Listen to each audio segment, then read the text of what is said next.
We're talking about North Omaha, as everybody knows. I think it was, I could be wrong, but I think it was like $370 million that was being distributed. Some of it to South Omaha, some of it to North Omaha.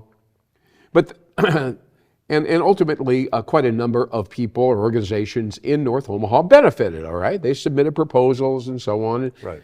And Bruce, this is the thing that I have a desire. I think they did it with a very kind of reactive mode.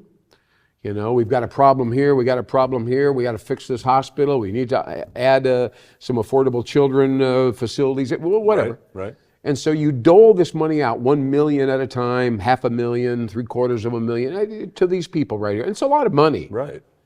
And those people at the time are extremely grateful, and they're, you know, and maybe 10, 20, 30, 40, 50 organizations benefit somehow. And that's all good, right? But the question is, where is North Omaha going to be in, I don't know, 3, 4, 5, 6, 8, 10 years? Okay. This is what I'm concerned about.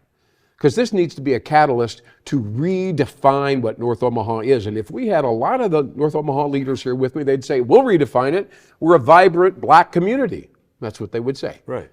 And, but I would argue that in order for them to be potent, they need to realize that the purchasing power of North Omaha is quite limited, right? There just isn't enough money. After they get it all spread out, and that's all good. Right. But sooner or later, there has to be business there. And they can't get that accomplished, and the businesses have to be profitable, and, you know, they have to work. Right, they have to thrive. And they're not thinking about that, see? And so the question, they say, well, how would that go?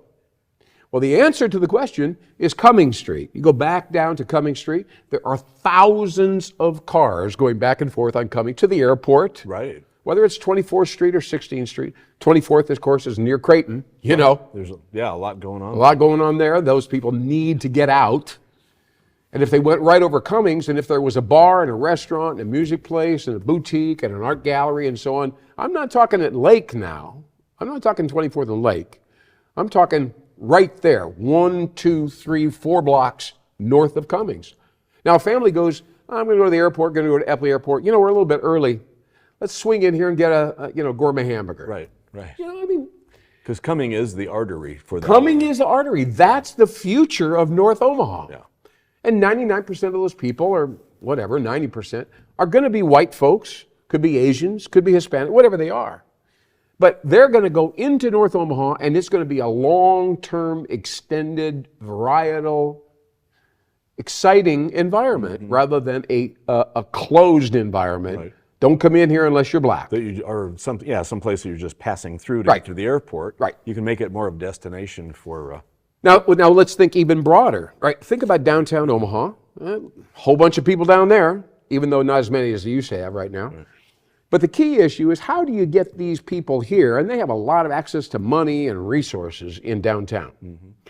And these people up here in North Omaha, they don't have access to all that. Somehow they've got to come together, exchange business cards, interact with each other, Right. get hired, get whatever, you know, there's training. So we decided that we would propose, I say we, Nebraska, we proposed what we called a bridge concept. Okay. Which would be a beautiful building and big parking, kind of an office complex, you know, and have all kinds of entrepreneurial behavior and civic meetings and come to this, come to that. It wouldn't be that far of a drive for anybody. But when they come together, they go, wait, these are all, you know, these people, I don't know who they are. So that's good. I'm going to say hi to you, say hi to you. So it would be a bridge. It would be a bridge, and it would bring the groups together. And out of that would come a lot of excitement, diversity, and innovation, and new ideas, and training. Yeah. You know, training. So I know as I presented this idea to North Omaha leaders, their eyes got big. It was a very new idea, but I think this is the long term. And by the way, this is what happened in Inglewood, California, in Compton and Inglewood. This was in the 90s, that was a gang-infested thug environment. Huh. Now the Super Bowl is there. And they're surrounded with all boutiques, people of all types are out there living there. It's not a black neighborhood at all. So this would be the model I mean, Yes, that this was would the be- model. if they just went there and looked at it and say, maybe we should do it like this. But as I've gone to all these North Omaha meetings, I haven't seen one person stand up and say, you know, we should look at Dallas and what they've done with Lower Greenville. They really did exactly the same thing. We should do this out in Inglewood, LA. They figured out how to bring everybody together, and everybody's happy, making money. But we don't do that. We don't look around. I got to tell you, that bothers me. It worries me because I think we've spread the money a little too thin.